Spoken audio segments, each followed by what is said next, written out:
last week. That was it was a good week for our team preparation-wise, playing our first early game. Thought we played well.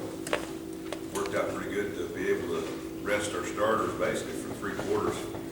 And got a little better, but we got some good work out of a lot of our younger guys and guys that we might need the next 3.5 weeks. Excellent performances out of obviously Gunner, 15 for 15. I don't think I've ever heard of that, but a perfect rating for a quarterback, and really played well.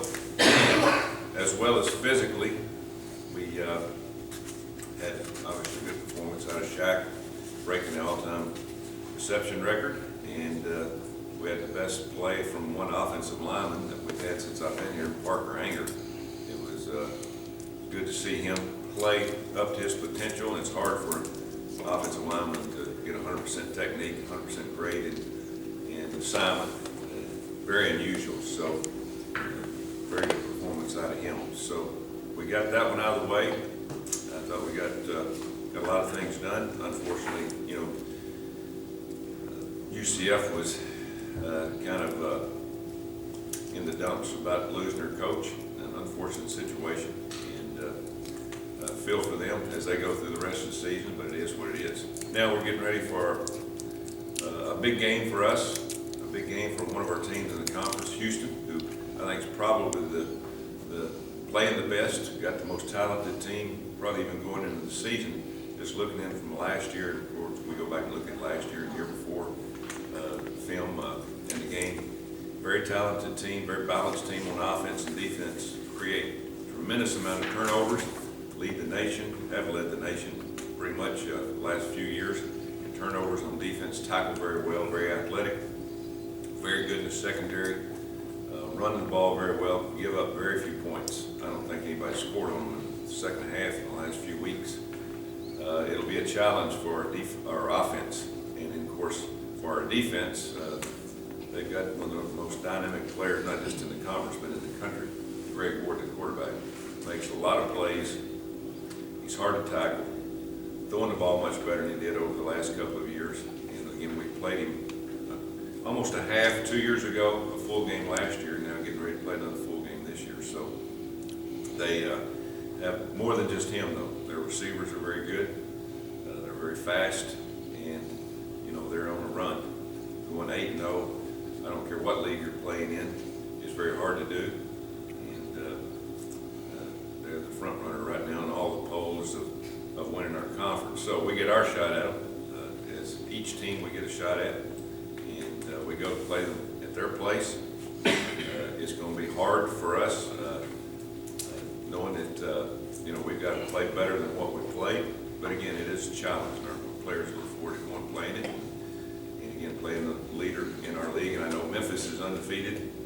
But we played Memphis, and I've been watching this group on film now, and they're good. They're real good. So it'll be a good challenge for our team to see how we play. And if we play like we did last year, we were able to get a win right at the very end against Houston down at Paul Brown. They had 3 shots in the end zone at the end. We were able to hold on, and we'll see what we can do this year. Questions?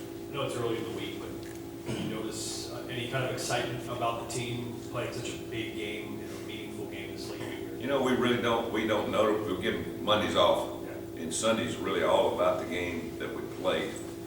We do work them out. We talked a little bit about this game. You don't want to get too quick into it too fast until you've got your game plan set. We pretty much had it set last night, real late tonight, and early this morning, and so we'll have our first meeting today at 1 o'clock with them. Talk about the season, talk about how we approach this game this week, and then obviously playing a road game against a team that will be favored to beat us, and how we approach that. So hopefully we can play with the intensity that we played with last week. We got up, we knew what we were doing, we went to play, and things worked. Obviously this is a different game, different team that we're playing, so we'll find out a little bit more about this team this week. Big of a challenge is it for your defense this week? I think we're top 5 in the country in scoring offense. Yeah, quarterback rushed for 16 touchdowns, leading the nation. I mean, so it's like running a wildcat every down. I mean, this kid, he runs it, throws it, gets out of the pocket, makes big plays out of bad plays. He's what you're looking for. If you're going to run this type of offense, this is the perfect quarterback. He'd start for 99% of the other teams in this country. I mean, you look at this league at the quarterback. We got more quarterbacks in this league than most of the other conferences combined. I'm talking about real good quarterbacks and a different type of quarterback. So this kid he'd make a lot of teams as good as their team is. You know, just insert him on some of these teams that are supposed to be pretty good. He'd bring them to another level real quick. And so that's what's challenging for your team is your defense to go in knowing you play defense, you got to tackle well, you got to contain well, you got to do all the things right. One mistake and he takes advantage of it. But they know that they go into every game every week knowing what people pretty much is going to do, and they try to probably counteract that with a few things. But again, athletic ability at quarterback goes a long way. You haven't beaten a ranked team here for a long time. I know you played two teams that are ranked now, but they weren't played.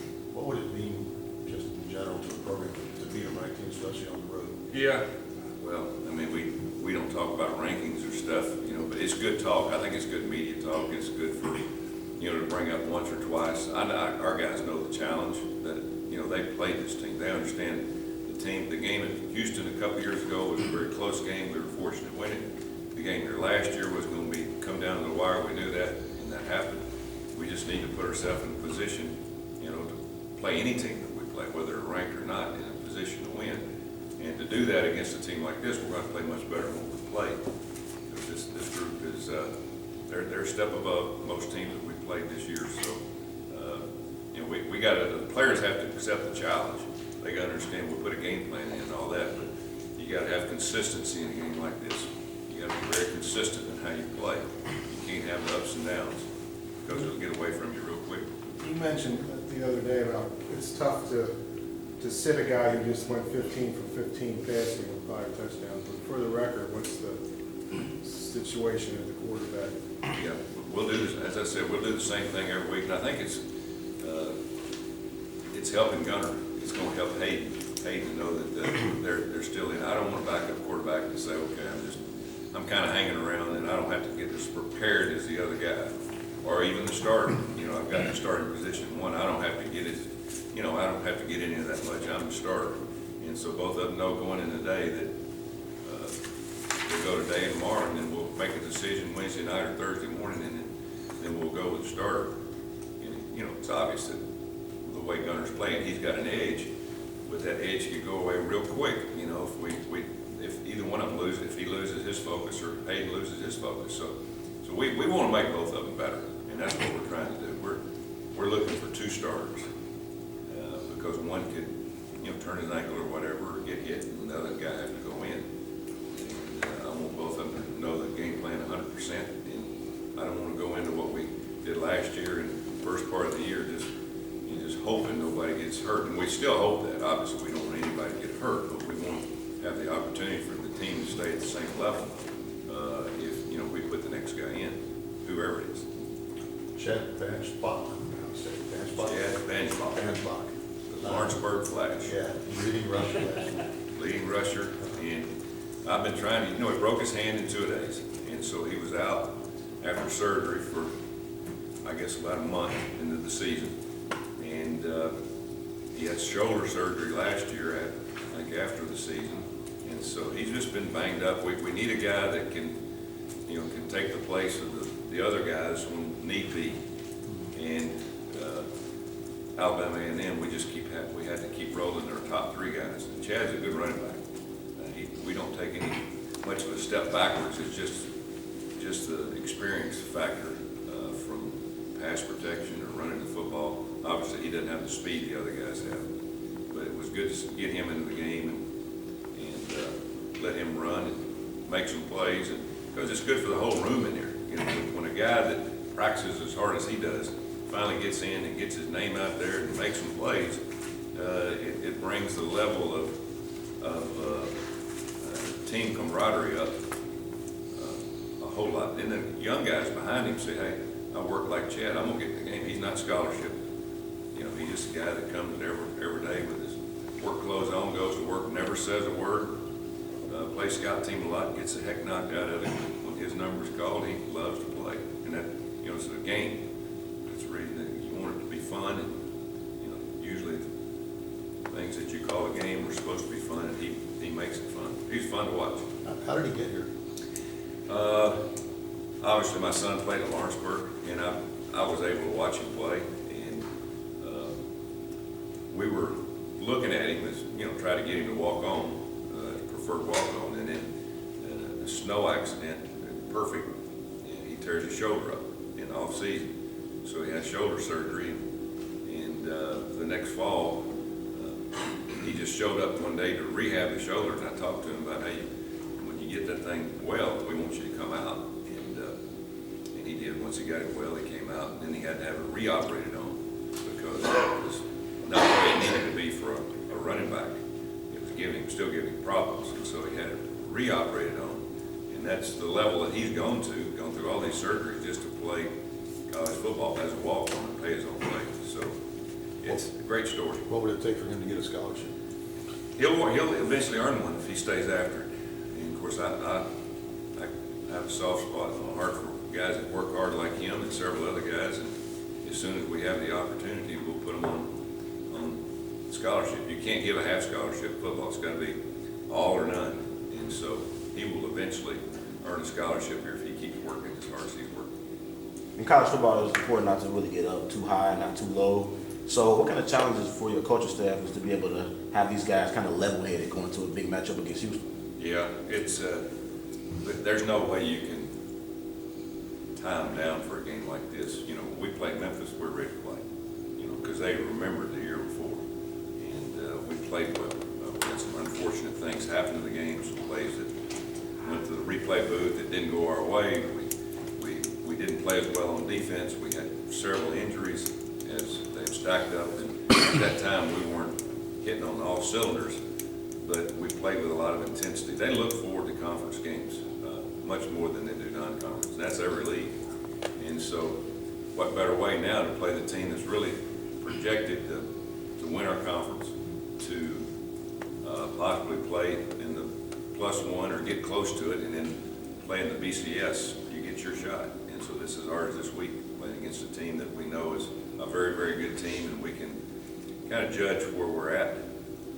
And I know everybody said, well, you beat them last 2 years. Well, yeah, that's right. We did. We beat them last 2 years, and we hope to beat them again, but they're going to have something to say about that. They are a team that's really, really improved the last few years. They've gotten better and better, and again, a lot of returning starters back.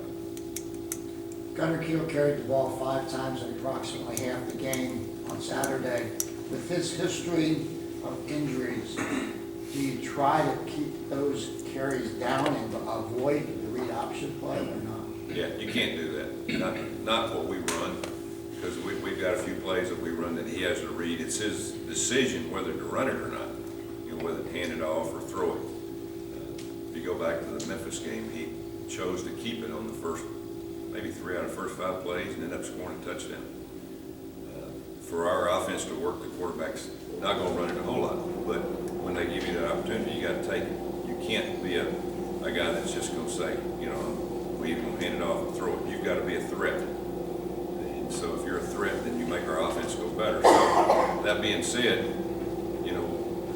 we don't want them to get hit, hard, or any quarterback that we've got, because they're hard to find, hard to train. And so we try to teach them to do the slide and all that, but we saw how the slide works in the Memphis game, where he got knocked out. And so we will run him. We'll run both quarterbacks. We're not going to run him like the kid runs at Houston, because, he takes it to himself to run the football a lot, to make a big play. We'd rather our running backs and receivers make the big plays. All the young guys you're playing on defense obviously seem to be, in my opinion, coming along. You see anybody, 1, 2, or 3 of them really kind of starting to pull away and become players that you maybe didn't see 3 weeks ago? Well, I think they've all got talent, but Ty Gilbert is really getting a lot more confidence. He's tackling better in the open field. He's around the ball, making big plays. He'll take a chance every once in a while to make that play. And sometimes, you know, when you're a safety taking a chance, you better make the play. Because if it might goes the other way, then it could be bad for our defense. But all of them are getting more confidence. That's the big thing. We had no confidence going back to Memphis and in some of those games in the secondary because they hadn't played. And they're playing against very good receivers and grabbing guys. Last week, I don't think we had a pass interference. I think that's the first one we had in the first game we hadn't had in, what, 4 or 5 games. And we'd racked them up. But that all has to do with technique and confidence in how you're playing. And they've gotten better. They've gotten better now. We're not where we need to be. And, you know, hopefully we'll get, you know, Whitney's got a chance to come back maybe at the end of the regular season. With the guys we got right now, they've got to go. Darius Ray should be back this week. I didn't play him last week because of the weak ankle, so he should be ready to go. You've been around a while and played some big games. You still get jacked up, the chance to go on the road and knock off the top 20 undefeated team? Well, it's a challenge. When you go on the road, you got to take your best game, your best attitude, and you got to make things happen. It's not going to happen for you.